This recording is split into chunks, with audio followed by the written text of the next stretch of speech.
Best thing to shout at the top of your lungs outside of a cabin door. Break me off a piece of that, Kit Kat bar. You know, I've only on rare occasions been able to see a movie in an empty theater, and usually when I do, it's a sign that the movie I'm about to sit through won't be good. That being said, I go into everything that I review with an open mind and gave this film a fair chance. So is it any good? Nope! As a horror movie, Until Dawn is boring and by the numbers, but as an adaptation of the source material, this is downright abysmal. I should say before we continue that I haven't actually played Until Dawn, and therefore I have no opinion on the game itself.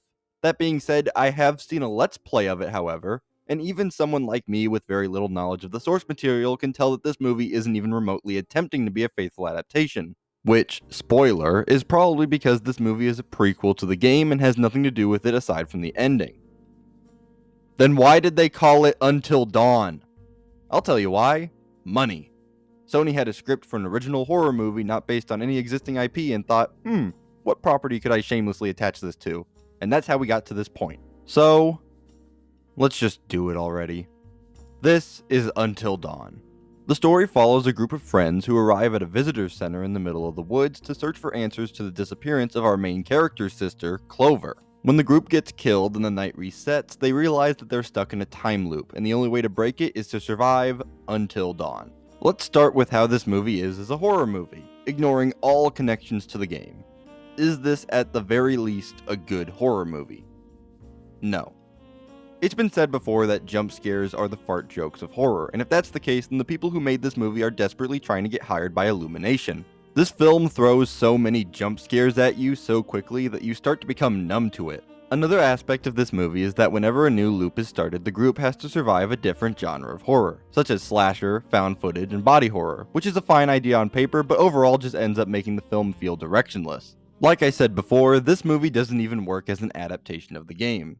The connections this film does have to the source material are surface level at best, and feel like they're no more than palette swaps of an original script. Like for example, the original script probably had a generic slasher character hunt them down, but to make it more like Until Dawn, they made that character the main antagonist of the game, the Psycho, which doesn't even make sense in this context. Same thing for the Wendigos and the creepy psychiatrist, who also feel like palette swaps and also don't make any sense in this movie.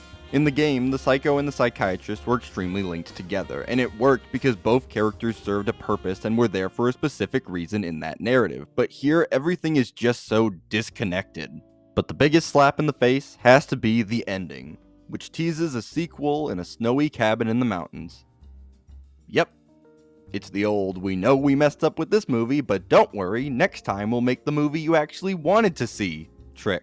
I've never seen any film do this ending right, and it doesn't work here either.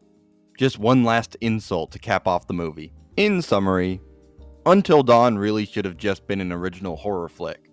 I still wouldn't have liked it, but I wouldn't have liked it less than I do now. What's weird is that Sony released a remaster of Until Dawn for PS5 and PC so that more people could play it and therefore more eyes would be on the movie, but then they decided to make the film have almost nothing to do with the game, which unfortunately isn't the first time they've done this. That's all I got for now. Be sure to like, comment, subscribe, share with your friends, and hit that bell icon to be notified for whenever I make a new video. The next review should be Doom: The Dark Ages, so if you're interested in that, or interested in supporting the channel more, then turn notifications and check out my other videos. Okay. That's it. Bye.